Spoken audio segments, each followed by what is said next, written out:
Get out of here now. People like you do not belong in this place. Stand up immediately and let my VIP guests sit down. Ethan Cole grabbed the woman by the arm so hard that her coffee splashed across the cream leather seat. The cabin went silent. Every head inside the private jet turned at once. You need to move. Now, Ethan said. His voice carried the sharp edge of a man used to being obeyed. The woman looked down at the coffee dripping from her sleeve, then slowly back up at him. She did not fight him. She did not raise her voice. That was the part Ethan would remember later. 'Cause people who truly held power rarely needed to prove it. The engines of the Gulf Stream hummed low outside the cabin windows as rain tapped softly against the runway at Teterboro Airport in New Jersey. Most passengers had already boarded. Expensive perfume floated through the aisle. Crystal glasses clinked softly in polished holders. The aircraft smelled like old money, and Ethan believed he understood exactly who belonged there. The woman did not fit the picture. She sat alone in seat 2A wearing a faded gray hoodie, dark jeans, and white sneakers worn thin around the soles. No jewelry, no designer luggage, no assistant. Her natural curls were tied back loosely beneath a baseball cap. To Ethan, she looked tired, not wealthy, and in his world, those were not the same thing. "I'm speaking to you," he said colder this time. The woman blinked once. "I heard you." Her voice was calm, deep, controlled. That irritated him even more. Across the aisle, a silver-haired man lowered his newspaper. A younger couple exchanged uncomfortable glances. Nobody spoke. Nobody ever spoke in moments like this, because wealth trained people to stay quiet when authority entered the room. Ethan straightened his pilot jacket. "This cabin is reserved for executive clients," he said. "There's been a seating mistake." The woman looked toward the boarding pass still resting beside her untouched coffee. "No," she replied quietly, "there hasn't." Ethan's jaw tightened. For 25 years, he had flown politicians, celebrities, hedge fund billionaires, and corporate founders across the country. He knew how rich people acted. He knew how they dressed, how they carried themselves. This woman was not one of them. At least that was what he told himself. Near the entrance stairs, Ryan Mitchell stood frozen beside the cabin door, pretending to review the passenger list on his tablet. 31 years old, former Air Force, 2 years under Ethan's command. Ryan felt the tension immediately. He also noticed something Ethan either missed or ignored. The woman never looked nervous. Not once. "You're delaying departure," Ethan said. "Please cooperate." The woman slowly folded her hands in her lap. "What happens if I don't?" A few passengers shifted in their seats. That question changed the air inside the cabin. Ethan took one slow breath through his nose. Outside, lightning flashed beyond the runway. Then airport security escorts you off the aircraft. The woman stared at him for several seconds, not angry, not afraid, studying him like she already knew exactly who he was, and that unsettled him in ways he could not explain. Before Ethan could speak again, footsteps clicked sharply up the boarding stairs. Vanessa Sinclair entered the cabin carrying a white cashmere coat over one arm and a phone pressed against her ear. She stopped mid-sentence the moment she saw the woman sitting in 2A. Her expression changed instantly. "Oh, come on," she muttered. Vanessa lowered her phone slowly. Ethan moved toward her at once, relief washing through him. Vanessa's father owned one of the largest media groups on the East Coast. She flew Skyline Air Private almost every month. Important clients mattered, especially now. "There seems to be a situation," Ethan told her quietly.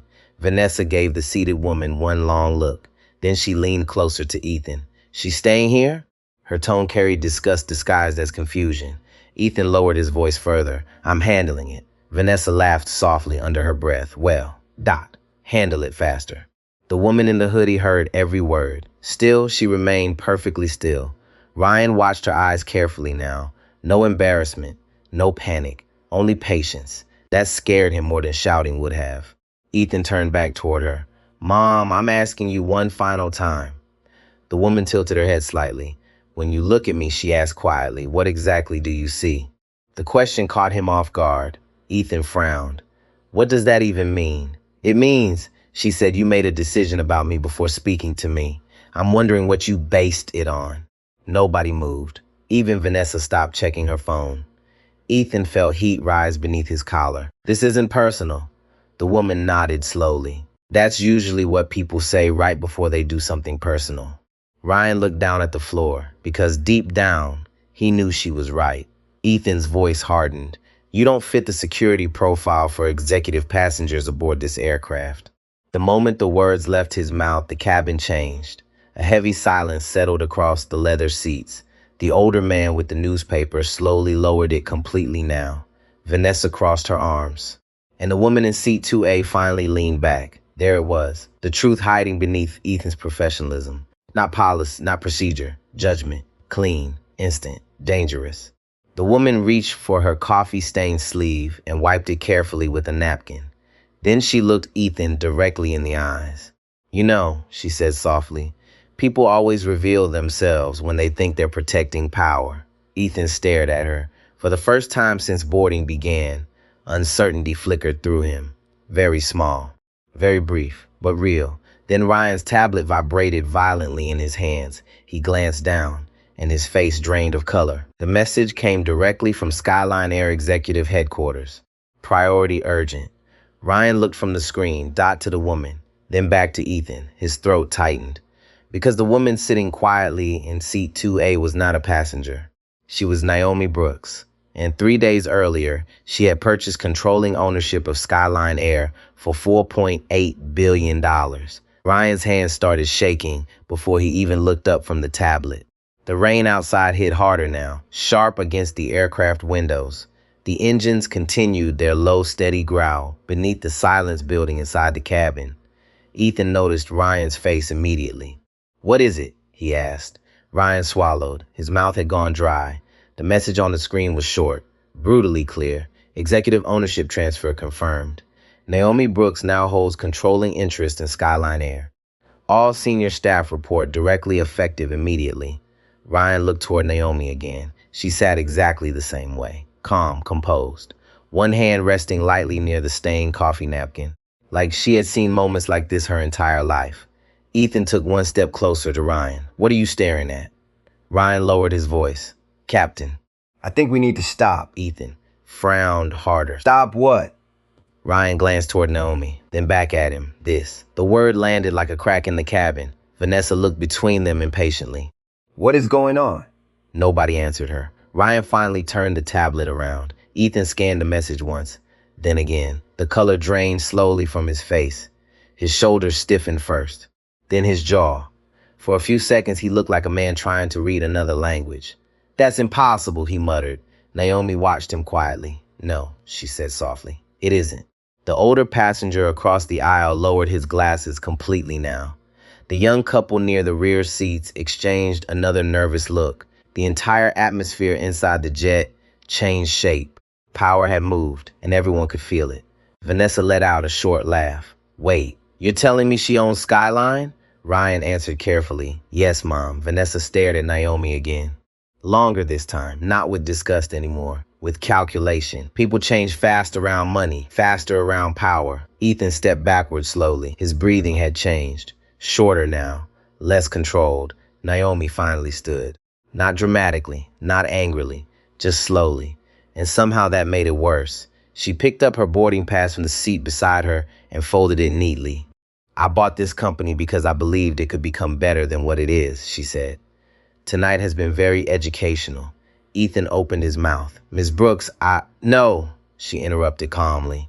Do not rush to apologize just because you finally know my name. That hit harder than shouting would have.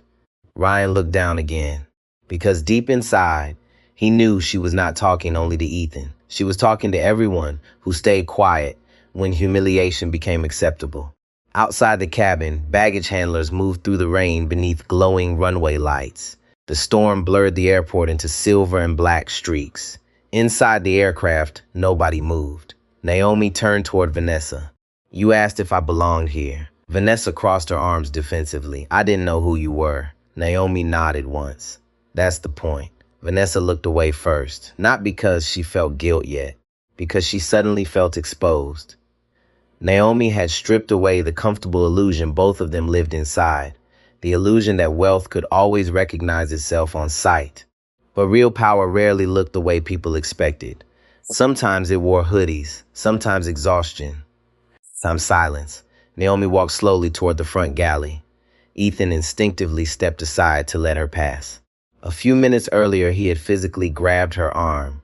Now he would not even risk brushing against her sleeve. Ryan noticed that too, and it made his stomach turn.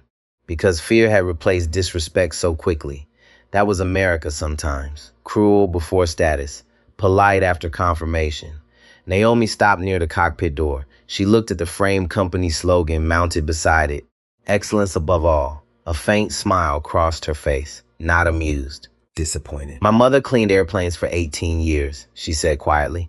Nobody expected the sentence.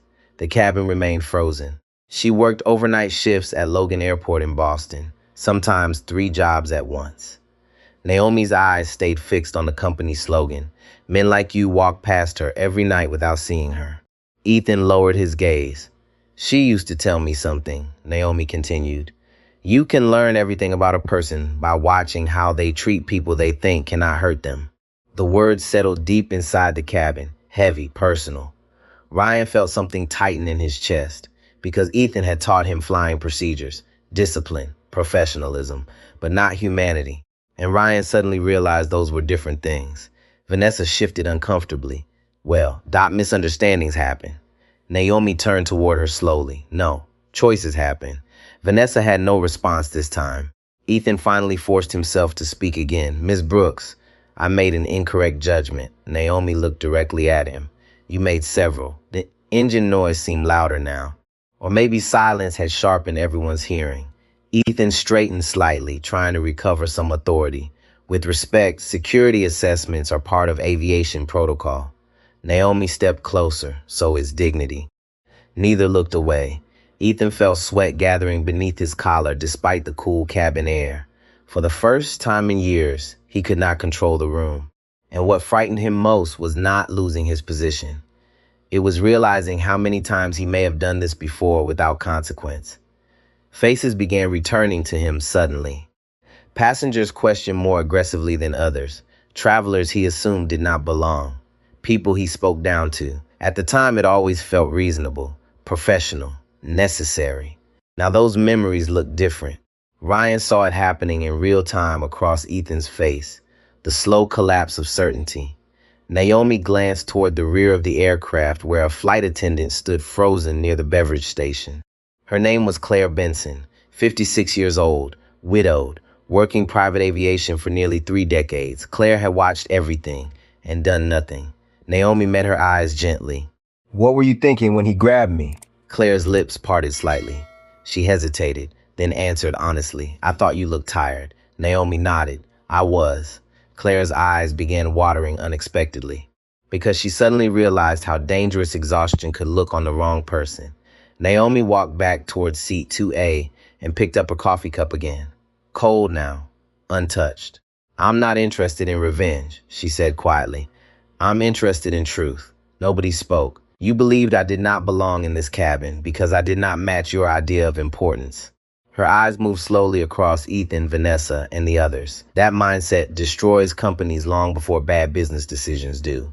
Outside, thunder rolled across the runway, deep, distant. Inside the jet, the truth sat heavier than the storm itself. And for the first time in his career, Ethan Cole felt genuinely ashamed to wear the uniform on his back. The storm delayed departure by almost 40 minutes. Nobody complained anymore, not after what had just happened. The private jet sat motionless beneath sheets of cold rain while runway lights reflected across the wet tarmac like broken glass. Inside the cabin, the air had grown heavier, thicker. People avoided eye contact now, especially Ethan. He remained standing near the cockpit entrance with both hands locked behind his back, trying to regain control of his breathing. But every few seconds, his eyes drifted toward Naomi, and every time they did, shame hit harder. Not because she owned the company, because she had been right. Ryan stayed near the galley, pretending to review weather updates. In truth, he could not stop replaying the moment Ethan grabbed her arm, the sound, the silence after, the way nobody moved to help. That part bothered him most. Claire quietly collected the stained napkins from Naomi's seat. Her movements were slower now, careful, like she suddenly understood the cabin had become something more than a flight. It had become a mirror. Naomi sat by the window, watching rain slide across the glass in thin silver lines. Manhattan's skyline glowed faintly in the distance through the storm clouds. Her phone buzzed again. Board members, attorneys, press inquiries. She ignored them all, because the problem sitting inside this aircraft was larger than public relations. It was culture. Vanessa finally broke the silence. "So what happens now?" she asked. Nobody answered immediately. Vanessa shifted uncomfortably beneath the weight of the quiet. She was not used to silence. Wealth usually protected her from it, filled it with attention, agreement, service, but not tonight. Naomi turned slowly from the window. What do you think should happen? Vanessa blinked. The question caught her off guard. She crossed her arms again. Obviously, this whole thing got out of hand. Naomi studied her carefully. No, it revealed itself. Vanessa looked away. Ethan closed his eyes briefly. The words cut because they were precise. Outside, thunder rolled again, lower this time, closer. Ryan finally stepped forward, holding the tablet tightly against his chest. "Mom," he said carefully, "Operations wants to know if we should continue to Chicago tonight." Naomi looked at him. Unlike Ethan, Ryan still looked human to her, nervous, imperfect, teachable. "What do you think?" she asked. Ryan hesitated. He swallowed. "I think the crew should probably be evaluated before flying executive passengers." Ethan's head turned sharply toward him. Not anger, shock. Ryan almost never challenged him publicly. But something had shifted inside the younger pilot tonight. Years of silent observation were beginning to surface. Naomi noticed immediately. "Why would you say that?" she asked softly. Ryan glanced at Ethan before answering. "Because good pilots are supposed to make people feel safe." His voice lowered, not small. The cabin fell silent again. Claire stopped moving entirely near the beverage station. Vanessa stared at Ryan with surprise.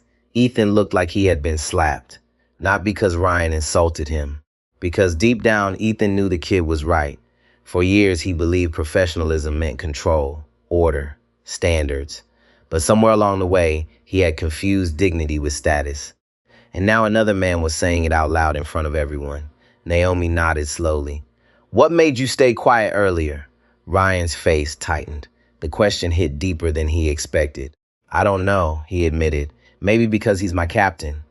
Ethan lowered his eyes. Ryan continued more quietly now. "And maybe because people get used to things." He looked around the cabin. "You see behavior enough times. Eventually, it starts feeling normal." Nobody interrupted him because everyone on board recognized the truth in that sentence.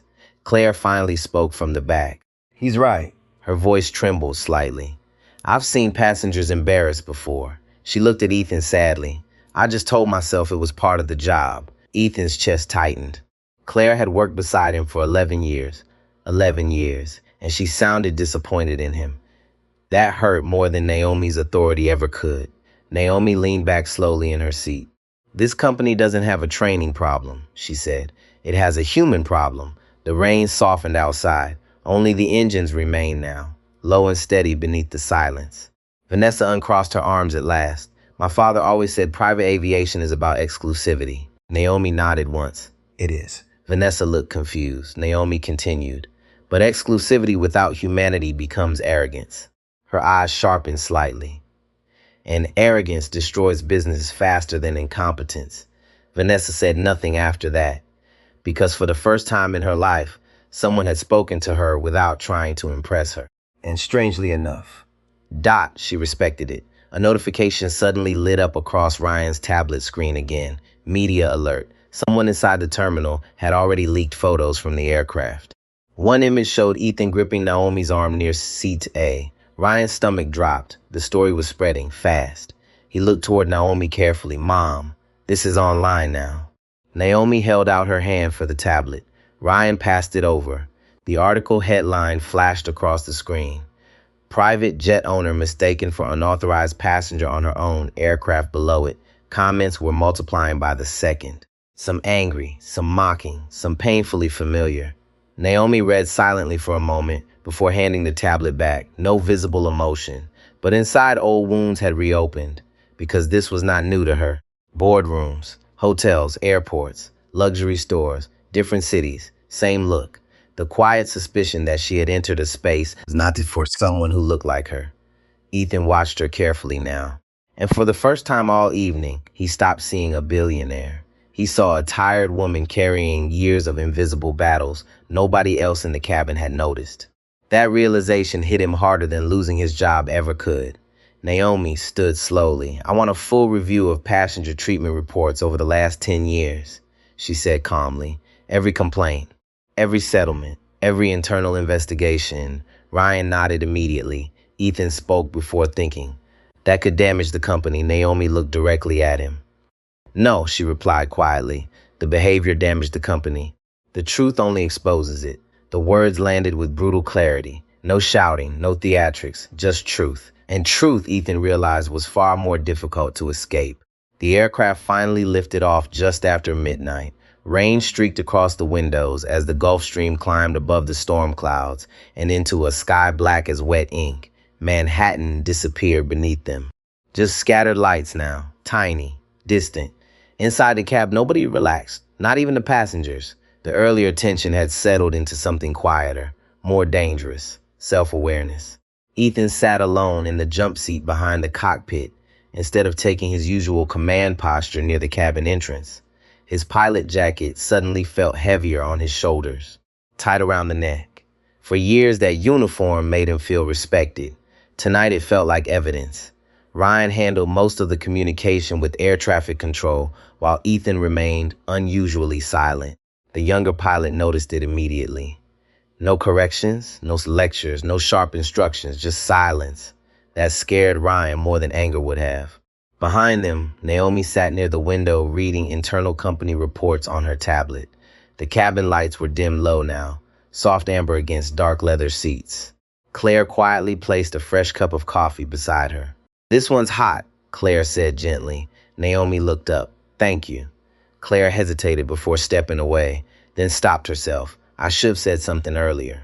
Naomi studied her face carefully. Claire looked exhausted, older than she had an hour ago. "You were trying to keep your job," Naomi replied softly. Claire shook her head. "No." Her eyes lowered. "I was trying to stay comfortable." That answer mattered, because honesty was beginning to spread through the aircraft now. Painful honesty, the kind most people avoid their entire lives. Naomi gave her a small nod. That's usually how systems survive. Claire swallowed hard and returned slowly toward the galley. Across the aisle, Vanessa stared blankly at her untouched champagne glass. The arrogance that once filled her posture had faded into something uncertain. She kept replaying her own words in her head. People like that. She had said it so casually, so naturally, as if human beings could be sorted into categories at a glance. Vanessa suddenly remembered being 19 years old at a charity dinner with her father. A hotel employee had mistaken her Latina friend for kitchen staff because of her last name and darker skin. Everyone laughed awkwardly. Nobody corrected it, Vanessa included. At the time, she told herself it was harmless. Now she wondered how many moments like that built the world she lived inside. Naomi noticed Vanessa staring at the floor. "You're thinking about something." Vanessa looked up slowly. "My father always told me wealthy people have instincts." She forced a weak smile. "I think maybe we just have habits." Naomi nodded once. That's closer to the truth. Vanessa looked toward Ethan near the cockpit. Do you think people really change? The question lingered in the soft engine noise. Naomi answered carefully. "Sometimes." She glanced out the window, but only after something breaks. In the cockpit, Ryan reviewed the latest media reports quietly. The story had exploded online. Cable news stations picked it up first, then aviation blogs, then national media. Passenger removed from seat by private jet captain before being revealed as airline owner. The comments beneath the articles became a war zone. Some defended Ethan, some attacked him. Others shared stories of their own. People describing being followed in luxury stores, questioned in first-class cabins, treated differently in spaces designed for wealth. Ryan kept reading. And with every new story, his chest tightened more, because he realized this was not one bad night. It was a pattern. Ethan suddenly spoke without turning around. "How bad is it?" Ryan hesitated. "Pretty bad." Ethan nodded once. He did not ask to see the screen. Part of him already knew. Outside the cockpit windshield, lightning flickered deep within distant clouds. Brief flashes of white across endless darkness. Ethan stared ahead at the night sky. For the first time in decades, he was afraid of landing. Not because of the press, not because of the board, because eventually he would have to face himself without excuses, and he was no longer sure he liked the man waiting there. Back in the cabin, Naomi opened another file from the company archive. Passenger complaints, internal reviews, confidential settlements. She stopped at one report from 6 years earlier. African-American physician questioned repeatedly during boarding despite presenting valid credentials. Another. Military veteran asked to leave executive lounge because staff assumed membership fraud. Another. Woman wearing work uniform denied service until husband arrived. Naomi closed the tablet slowly. The pattern was older than Ethan, older than Skyline Air. It lived inside institutions all across the country, quiet, polished, hidden beneath customer service smiles and corporate language. That was what disturbed her most. Not cruelty, normalcy. Claire approached again softly. We'll be landing in Chicago in about an hour. Naomi nodded. Thank you. Claire lingered this time. My son is a police officer in Baltimore, she said quietly, a good man, but lately. He keeps telling me the hardest part of the job is in danger. She paused. It's becoming numb. Naomi listened carefully. Claire continued. He says once people stop seeing humanity in strangers, everything else gets easier. The words settled deep into the cabin. Vanessa looked away again. Ryan heard them from the cockpit. Even Ethan's shoulders shifted slightly, because everybody on board understood exactly what she meant. The danger was never hatred alone. It was repetition. Enough repetition and cruelty became routine. Judgment became policy. Humiliation became procedure. Naomi finally spoke. That's why accountability matters. Claire nodded slowly. Not punishment, not revenge. Accountability. A word America often confused with attack. But Naomi understood something most powerful people did not. Real accountability was not destruction. It was confrontation, reflection, choice. The aircraft hit light turbulence suddenly. The cabin shook once. Sharp. Brief. Vanessa grabbed the armrest instinctively. Ryan's calm voice came over the intercom moments later. Nothing serious, folks. Just a rough patch. Naomi almost smiled at the timing. A rough patch. That described far more than the weather tonight. Ethan finally stood from the jump seat and stepped slowly into the cabin again. Nobody spoke as he approached Naomi. The sound of his shoes against the carpet seemed louder than before. He stopped beside seat 2A. For a moment, he looked like he might return to the confident captain he had always been. But he didn't. His voice came out quieter, smaller. My mother grew up poor in Oklahoma, he said suddenly. Naomi looked up at him. Ethan kept staring ahead instead of meeting her eyes. She used to iron rich people's clothes for extra money. His jaw tightened. She always told me if I worked hard enough, maybe one day nobody could look down on me again. The cabin stayed completely still.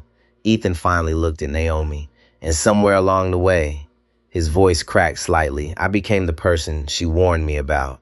Naomi did not answer right away. She let Ethan's words sit between them. The cabin lights hummed softly overhead.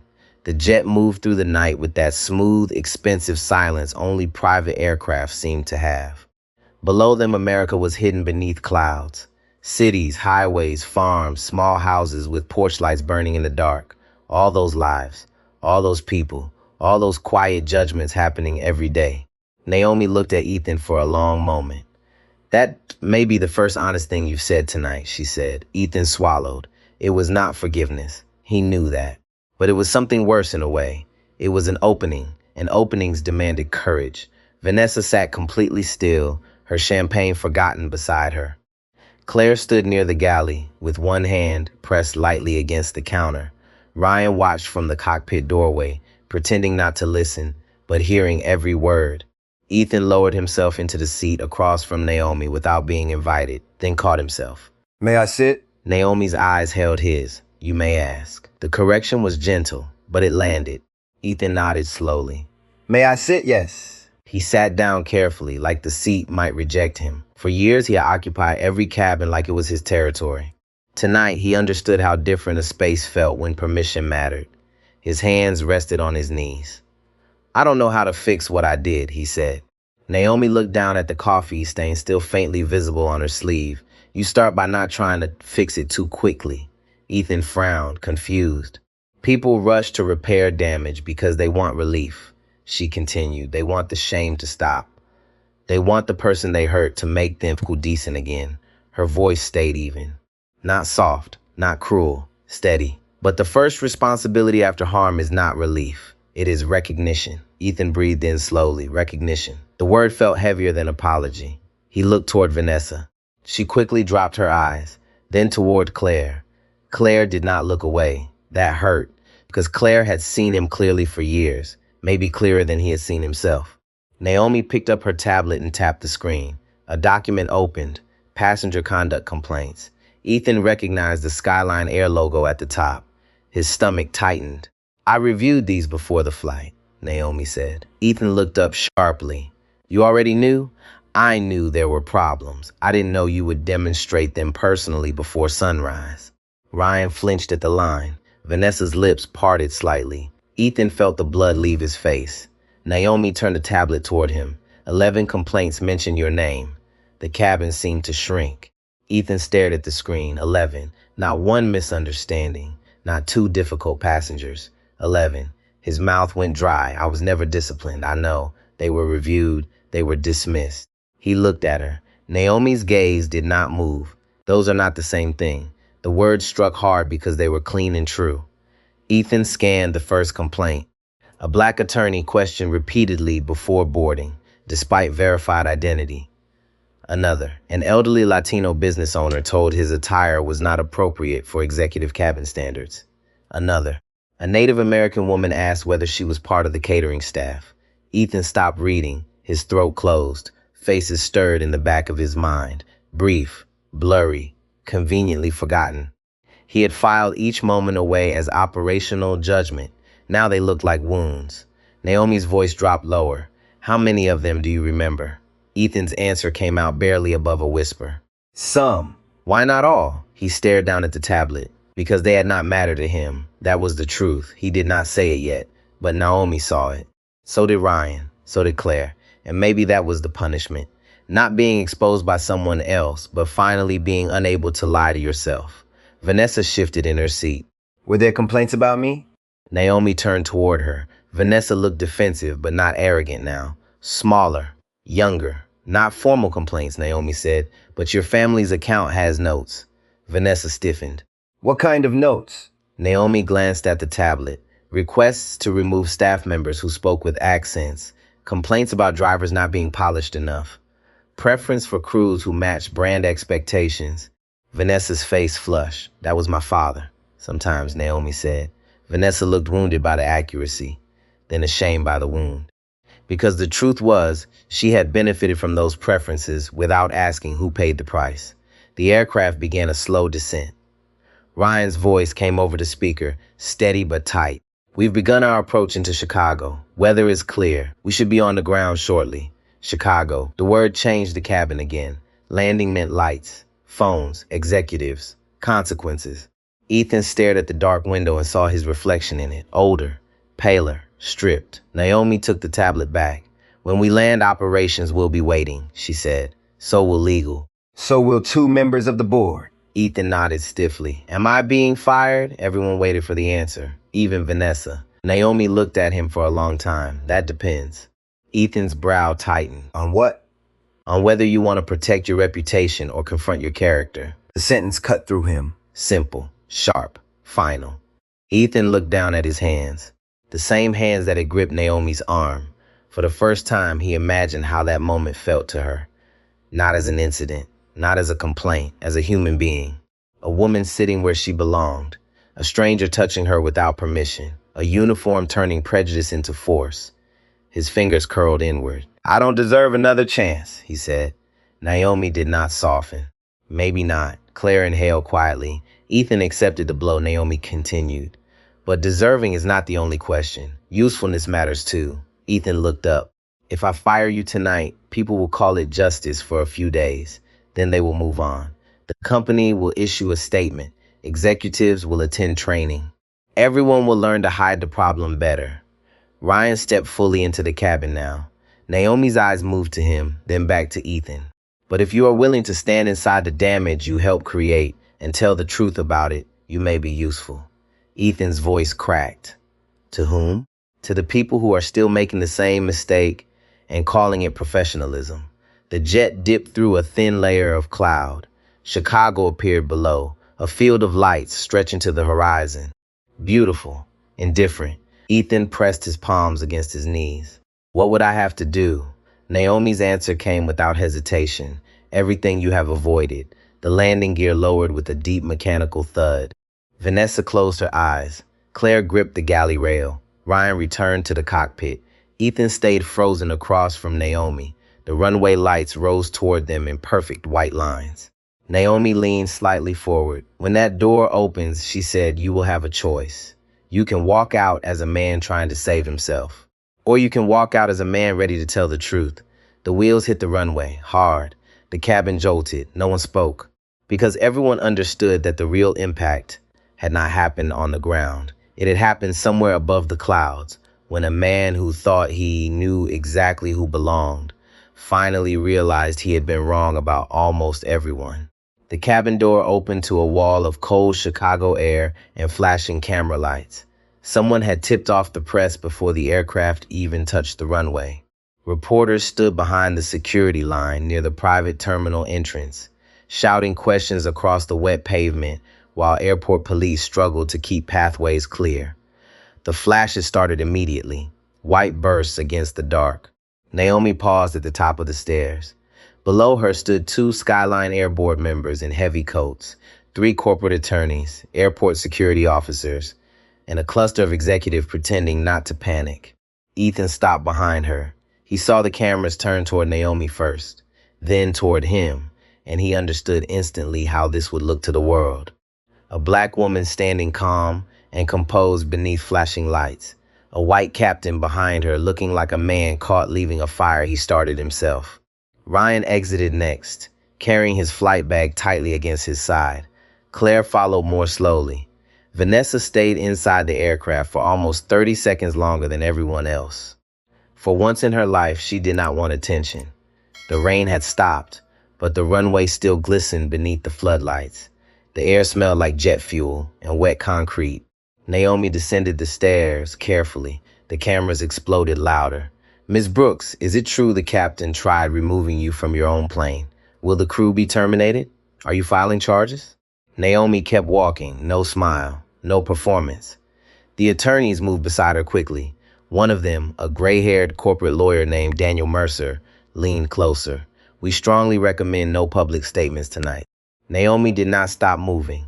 I know what you recommend. Mercer lowered his voice further. The stock is already reacting overseas. Of course it was. Public humiliation traveled faster than aircraft. Naomi glanced back briefly at Ethan. He had frozen halfway down the stairs. The reporters saw him now. Questions shifted instantly. Captain Cole, did you discriminate against a passenger? Did you know who she was? Have there been previous complaints? Ethan stood completely still. For 25 years, he had walked through airports like a respected man. Tonight, he felt hunted. Not unfairly, not maliciously, just exposed. Ryan noticed Ethan's breathing becoming uneven. Claire noticed too. Naomi stopped near the bottom stair and turned around. For one brief moment, all the noise seemed to dull around them. Keep walking, she said quietly. Ethan looked at her. There was no pity in her face, but there was discipline. He understood what she meant. Do not run from this. Walk through it. Ethan forced his legs to move again. The reporters pressed harder against the barriers. Captain Cole, do you regret your actions? He stopped. The attorneys immediately tensed. Mercer whispered sharply to Naomi, do not let him speak. But Ethan was already looking directly at the cameras. Rainwater dripped slowly from the aircraft wing behind him.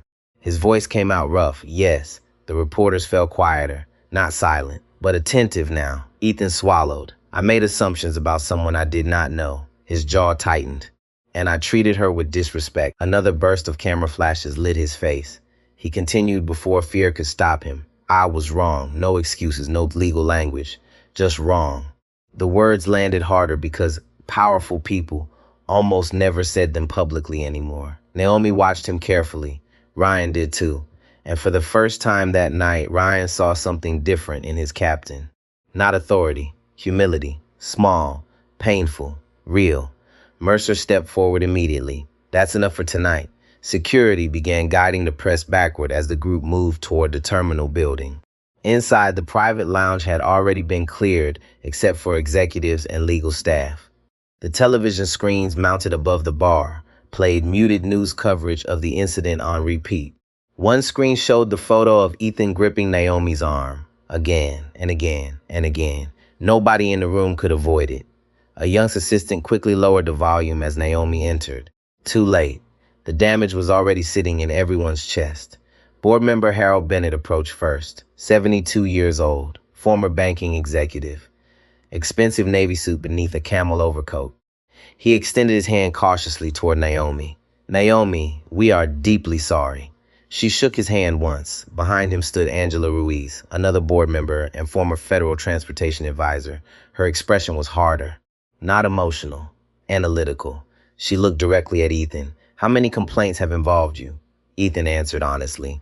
11 that I know of. Angela nodded slowly. And how many were addressed seriously? No answer, because everyone already knew. Harold rubbed his forehead tiredly. This company cannot survive another public scandal. Naomi finally spoke. It already survived them. The room went quiet. She looked around slowly. That's the problem. Nobody moved, because she was right. The issue was not that harm happened once. The issue was that the company learned how to absorb it quietly, settle complaints, protect valuable employees, avoid headlines. Repeat. Angela crossed her arms. So what now? Naomi removed her hoodie slowly for the first time all night, revealing a plain black sweater underneath. Nothing expensive. Nothing performative. Just practical. We investigate everything, she said calmly. Every complaint, every pattern, every employee review buried by management. Harold looked alarmed. That could expose the company legally for years. Naomi met his eyes. Then maybe the company should have feared the behavior sooner. The room fell silent again. Near the back wall, Ethan stood alone now. No uniform jacket anymore. No cockpit authority. Just a tired man in a white pilot shirt staring at the floor. Ryan walked quietly toward him. You okay? Ethan laughed once under his breath. A broken sound. No. Ryan nodded. He appreciated the honesty. Claire sat near the corner couch, holding a paper coffee cup with both hands. She looked emotionally exhausted. Vanessa remained near the windows overlooking the runway. Her phone buzzed constantly with messages from friends and family, asking what happened. For the first time in her life, she ignored social status completely, because tonight had stripped glamour out of the room. All that remained was truth. Naomi turned back toward Ethan. You asked what you would have to do. Ethan slowly lifted his eyes. The entire room watched now. Naomi stepped closer. You will attend every review hearing personally. Ethan said nothing. You will read every complaint. Still silence. You will meet employees who were ignored. Her voice sharpened slightly. And you will listen without defending yourself. Harold looked uneasy. That process could take months. Naomi nodded. Good. Ethan stared at her. Why are you giving me this chance? Naomi's face remained calm, but her eyes hardened, because firing you would make everyone comfortable. She paused. Learning from this might actually change something. The words hit the room differently. Not punishment, responsibility. And responsibility was heavier, far heavier. Outside the terminal windows, another aircraft crossed slowly through the dark Chicago sky. Small against the night, inside the lounge, nobody felt powerful anymore. That was the strange thing about truth. Once it entered a room, titles stopped protecting people. By sunrise, the story was everywhere. Television screens inside airport terminals played the footage on repeat. Radio hosts argued over it during morning traffic. Social media turned the image of Ethan gripping Naomi's arm into a national conversation overnight. Some people called Ethan a racist immediately. Others defended him without hesitation. He was just doing his job. She didn't look like an owner. How was he supposed to know? That last sentence appeared thousands of times online. And every time Naomi saw it, something inside her tightened. Because that was always the question underneath everything. How was he supposed to know? As if dignity should depend on recognition. As if respect needed proof. Inside Skyline Air headquarters in downtown Chicago, the atmosphere felt tense enough to crack glass. Executives moved through the halls in silence. Phones rang nonstop. Assistants whispered near elevators. Lawyers carried folders from office to office like paramedics rushing blood between operating rooms. Nobody knew what the company would look like by the end of the week. Naomi stood alone inside the executive conference room on the 40th floor, staring down at the city through towering windows, morning light spread across Lake Michigan in pale gray ribbons. Behind her, the television played muted coverage of the incident again. Same image, same arm grab, same moment. A knock came at the door. "Come in." Angela Ruiz entered carrying a thick binder. "Full personnel history on Ethan Cole," she said. Naomi turned. Angela placed the binder on the table with a heavy thud. 26 years with the company. Exceptional flight performance. Executive clients loved him. She paused. Human resources did not. Naomi opened the binder slowly. Inside were pages of reports, complaints, internal, notes, some formal, some buried. One handwritten statement caught her attention immediately. Passenger reported feeling humiliated after being questioned repeatedly about ticket validity despite boarding approval. Another. Customer stated Captain Cole implied she did not appear suitable for executive travel environment. Another. Staff member observed pattern of selective scrutiny toward minority passengers. Naomi closed the binder halfway, not because she doubted the pattern anymore, because seeing it documented made it harder to breathe. Angela watched her carefully. "You were right," she said quietly. The behavior was protected. Naomi looked up. "By who?" Angela gave a tired smile without humor. "By everyone who benefited from smooth operations more than uncomfortable conversations." That was the problem with institutions. People rarely needed to conspire openly. Silence did most of the work. Downstairs, Ethan sat alone in a small human resources conference room with no windows, no pilot uniform, no gold wings, no authority, just a white dress shirt wrinkled from exhaustion. A paper cup of cold coffee sat untouched in front of him. He had not slept. Every few minutes, someone outside the room glanced through the glass wall. Some curious, some angry, some disappointed. Ethan kept hearing the same sentence in his head. How was he supposed to know? At first, the question sounded defensive. Now it sounded horrifying. Because he finally understood what people meant when they asked it. They meant she did not look powerful enough to deserve respect. And that realization poisoned everything he thought he knew about himself. A soft knock interrupted his thoughts.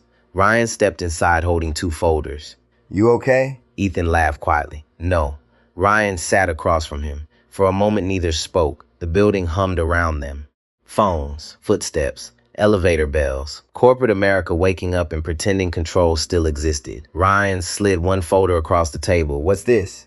"Passenger complaints involving me." Ethan looked surprised. Ryan nodded slowly. 3 formal warnings. None escalated. Ethan stared at him. "You?" Ryan rubbed the back of his neck awkwardly. One passenger said I ignored how another crew member spoke to her. He paused. She was right. Ethan looked down again. That hurt in a different way, because Ryan had learned from him, not flying behavior. The younger man leaned back in his chair. You know what scares me most? Ethan looked up. Ryan's voice dropped lower. I almost became exactly like you. The sentence landed hard, no anger in it, no cruelty, just truth. Ethan nodded once. You probably still can. Ryan looked away after that, because he knew Ethan was right too. Bias rarely arrived dramatically. It arrived through repetition, culture, observation. 1,000 small moments teaching people who mattered more. Upstairs, Naomi entered the employee review hearing room with Angela beside her. Around the long table sat department heads, legal advisors, and senior operations managers. Some nervous, some defensive, some already preparing excuses. Harold Bennett cleared his throat first. We need to think carefully before turning this into a public execution. Naomi took her seat calmly. This stopped being private the moment he touched me. Nobody argued. Harold adjusted his glasses. I understand emotions are high. Naomi's eyes sharpened immediately. This is not about emotions. The room fell quiet. It is about systems. Angela leaned forward slightly. We found complaints dating back over 12 years, she said. Most were dismissed internally without meaningful review. A younger executive shifted uncomfortably. These situations are complicated. Naomi turned toward him. No, she replied calmly. They become complicated when companies fear accountability more than harm. The executive looked down. Another board member spoke carefully. What exactly are you proposing? Naomi folded her hands together. A complete external investigation, mandatory review panels, bias training tied to promotion eligibility. Her voice hardened slightly, and direct accountability for leadership failures. Harold looked alarmed. That could expose every weakness we have. Naomi met his eyes without blinking. Then perhaps the weaknesses deserve exposure. Silence spread across the room again. Outside the conference windows, Chicago traffic crawled through the morning streets below. Tiny cars, tiny people, thousands of strangers moving through another ordinary day, carrying invisible judgments they barely understood themselves. Naomi thought about her mother again, cleaning airport floors overnight while wealthy travelers walked past without seeing her. And she realized something painful. Most people did not become cruel because they enjoyed cruelty. They became cruel because they stopped noticing other people entirely. Downstairs, Ethan stood alone in the restroom, staring at himself in the mirror.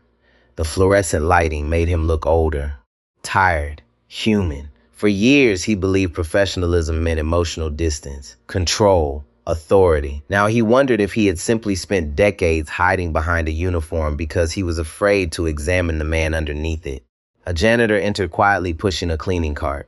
Older black man, maybe late 60s. Ethan stepped aside automatically. The janitor nodded politely. Morning. Ethan looked at the name stitched onto the man's work shirt. Leonard. Simple moment, ordinary moment. But something inside Ethan cracked unexpectedly, because 6 months ago, maybe even 6 days ago, he probably would not have looked at Leonard long enough to remember his name. And suddenly that realization felt unbearable. Ethan almost walked past Leonard without saying anything. Habit pulled him forward. Shame stopped him. The restroom was quiet except for the soft squeak of the mop wheels and the low buzz of fluorescence lights overhead. Leonard moved with steady practiced motions, the kind of rhythm that came from years of doing hard work while most people looked through him. Ethan stood by the sink longer than necessary. Leonard glanced up. "You need something, sir?" That word struck Ethan in the chest. Sir. Respect given automatically to a man who had not earned it from him. Ethan turned fully. Your name is Leonard? The older man looked mildly surprised. Yes, sir. Ethan shook his head. Ethan is fine. Leonard paused with one hand on the mop handle. He studied Ethan's face for a second, probably recognizing him from the news already. Everyone in the building had seen it by now. You're the captain, Leonard said. Ethan nodded. I am. Leonard did not smile. He did not accuse him either. That somehow made it harder. Ethan looked toward the mirror, then back at Leonard. I owe you an apology. Leonard's eyebrows lifted slightly. To me? To people I've treated like background. Ethan swallowed, and I don't even know how many that includes. Leonard leaned on the mop handle. For a moment, his eyes held no anger, only fatigue. Captain, men like you apologize when the cameras get hot. Ethan took the hit without flinching. You're right. Leonard seemed surprised by that. Ethan continued. I don't know yet if this is real change or fear. I'm trying to find out. The restroom fell still. From somewhere outside, a phone rang. Footsteps passed the door. Life kept moving around them like nothing important was happening inside a small corporate bathroom. But something was. Leonard looked down at his hands.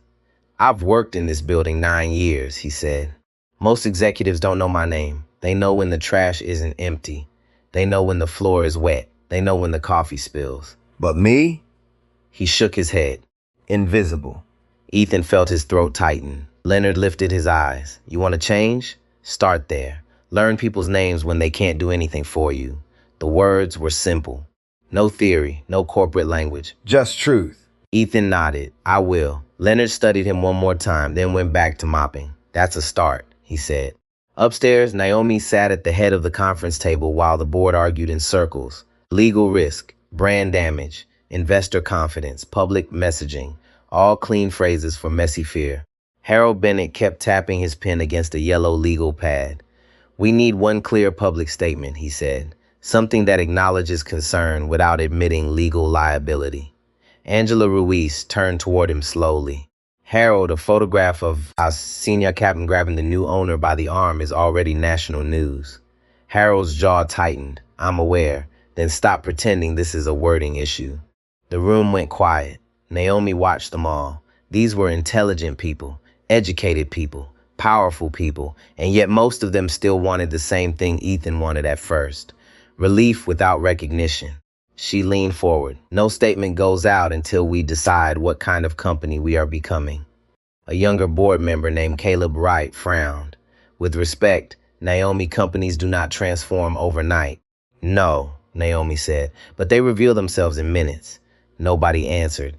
Caleb looked down at the table. Naomi opened the binder again and slid several printed complaints into the center. These are not public yet, but they could be. Each one represents a person who trusted this company enough to pay us and left feeling smaller than when they arrived. Angela picked up one page. Her expression tightened as she read. Claire Benson knocked lightly at the door before stepping in. She changed out of her flight jacket. Without the polished uniform, she looked smaller, more human. Miss Brooks, she said, you asked for any crew member who wanted to speak. Naomi nodded. Come in, Claire. Every executive turned toward her. Claire froze at the attention. For years, she had served rooms like this from the edges: coffee, water, smiles, never testimony. Her fingers twisted together. Naomi's voice softened. You don't have to perform. Just tell the truth. Claire breathed in slowly. I've worked Skyline cabins for 28 years, she began. I've seen good service. I've also seen things we all pretended were good service. Harold shifted. Claire's eyes moved to him. Certain passengers were treated like royalty before they opened their mouths. Others had to prove they deserved a glass of water. The words were quiet, but they cut clean. Angela nodded for her to continue. Claire swallowed. I stayed quiet because I needed the work. My husband died 8 years ago. I had medical bills. A mortgage. I told myself silence was survival. Her voice trembled now. But last night when Captain Cole grabbed Miss Brooks, I saw her face. Claire looked at Naomi, then down. And I knew she was staying calm because she had to, not because it didn't hurt. Naomi's expression remained controlled, but her eyes softened slightly. Claire continued. I have watched passengers do that for years. Smile through insult. Apologize when they were the ones being mistreated. Make themselves smaller so the flight could stay comfortable for everyone else. The room sat frozen. No one interrupted, not even Harold. Claire looked around the table, and I helped make that comfort possible. Silence. Then Naomi asked the question gently. What do you need from this company? Claire blinked. She had expected blame, not that. I need protection for people who speak up, she said. Real protection, not a poster in the break room. Not an online module everyone clicks through while eating lunch. I mean, if a captain humiliates someone and a flight attendant reports it, that flight attendant should not lose shifts for being difficult. Angela wrote that down immediately. Claire kept going, gaining strength, and passengers need somewhere to report harm without proving they were perfect victims. People get nervous, angry, emotional. That does not mean they deserved what happened. Naomi nodded slowly. There it is, she said. Harold looked confused. What? Naomi turned toward him. The culture we need to build. Downstairs, Ethan stepped out of the restroom and found Ryan waiting near the hallway. Ryan studied him. You look different. Ethan gave a tired laugh. I feel like someone peeled my skin off. Ryan nodded. That sounds about right. They began walking toward the elevator together. For the first time, they did not walk like captain and first officer. They walked like two men who had both been frightened by their own reflection. The elevator doors opened. Inside stood Vanessa Sinclair. Her makeup was still perfect, but her eyes were red. She had been crying. None of them mentioned it. For a few seconds, they stood together in the small mirrored elevator. A captain, a co-pilot, a billionaire heiress, all stripped of certainty. Vanessa finally spoke without looking at them. I called my father. Ethan looked forward, and she swallowed. He told me to deny everything. Her voice cracked. He said people like Naomi are dangerous because they use race to take power. Ryan's jaw tightened. Ethan closed his eyes. Vanessa looked at their reflections in the elevator doors. I think maybe people like my father are dangerous because they already have power and never question how they use it. The elevator continued rising, quiet, steady. And in that small steel box above Chicago, three people who had spent their lives protected by different kinds of privilege began to understand that being uncomfortable was not the same as being harmed. It was only the beginning of learning. 3 weeks later, Ethan walked into the training center wearing no captain stripes for the first time in 26 years, no gold wings, no authority, no protected status, just a plain navy polo shirt with a temporary employee badge clipped near his chest. The hallway smelled faintly of coffee and industrial carpet cleaner. Fluorescent lights buzzed overhead while employees moved past him, pretending not to stare. But they stared. Some recognized him from the news, some from the company, some from the photograph. The arm grab had become famous. Ethan felt it everywhere now, in elevators, in silence, in people avoiding his eyes. And for once, he did not blame them. A sign outside conference room B read Mandatory Passenger Dignity Review Session. The wording made him uncomfortable. Good, Naomi thought when she approved it. Growth rarely began in comfort.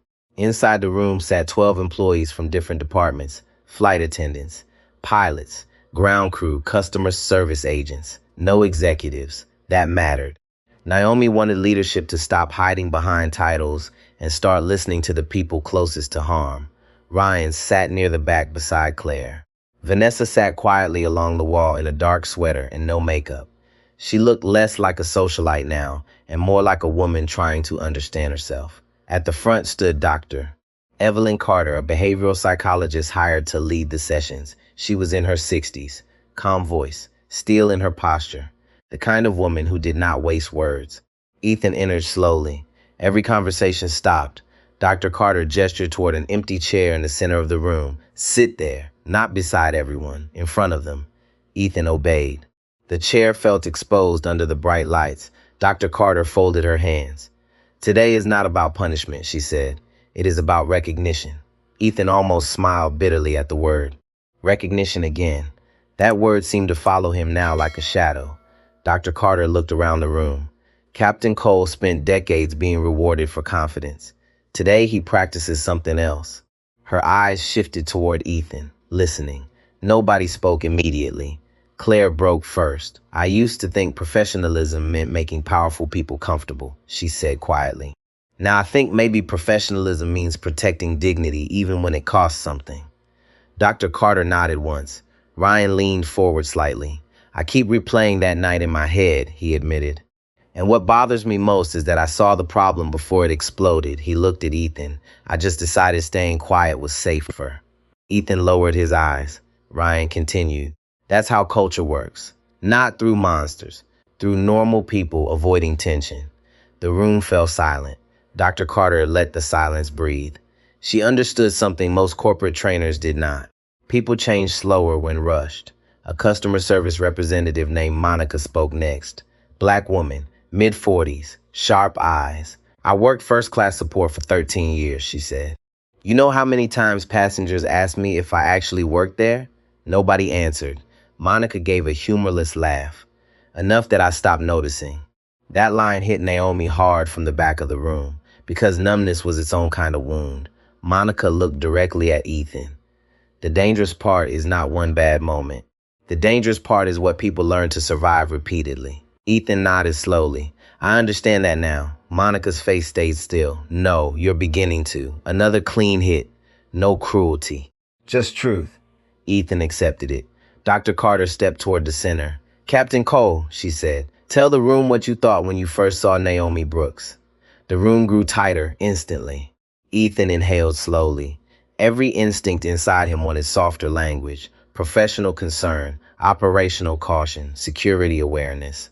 But Naomi had already destroyed those hiding places weeks ago, so Ethan answered honestly. I thought she didn't belong there. Nobody moved. Dr. Carter kept her eyes on him. Why? Ethan's throat tightened. Because she didn't match the image in my head of who wealthy passengers were supposed to look like. The room stayed quiet. No dramatic reactions, no shouting. Just people hearing a truth they already understood too well. Dr. Carter nodded. And where did that image come from? Ethan looked down at his hands everywhere. The answer surprised even him. My industry, television, clients, executives, other pilots, myself. Dr. Carter stepped closer, and what made it dangerous? Ethan finally looked up, because I stopped seeing people individually. The psychologist nodded once. There it is. Not hatred, reduction. Turning human beings into categories so quickly that dignity disappeared before conversation even began. Naomi watched Ethan carefully. For the first time since the incident, she believed he might actually be confronting himself instead of defending himself.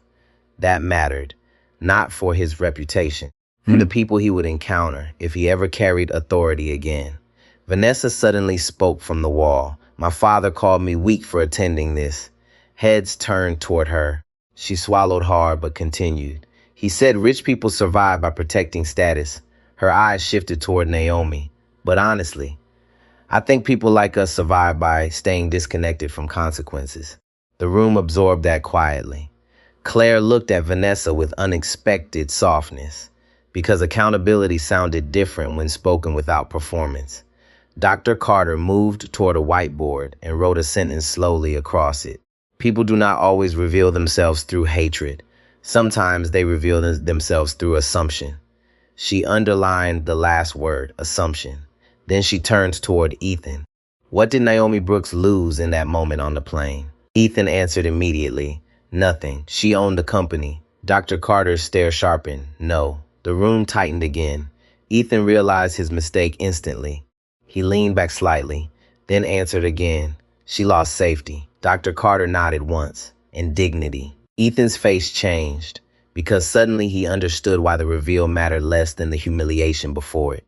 Naomi should never have needed power to deserve respect. That was the entire point. The room remained silent for several seconds. Heavy silence. Honest silence. Then Naomi finally stood from the back wall and stepped forward slowly. Everyone watched her. Ethan looked up carefully. Naomi stopped in front of him. When people saw the headlines, she said quietly, they focused on the irony. Ethan listened. Billionaire owner mistaken for unwanted passenger. She shook her head slightly. But that was never the real story. The room stayed perfectly still. Naomi's eyes locked onto his. The real story is that you believe humiliation was acceptable until status interrupted it. The sentence landed like a hammer. Nobody spoke after that, because every person in the room understood how often the world worked exactly that way. 6 months later, Ethan Cole stood at Gate 14 inside Logan International Airport, holding a cup of burnt terminal coffee and watching passengers board a morning flight to Seattle.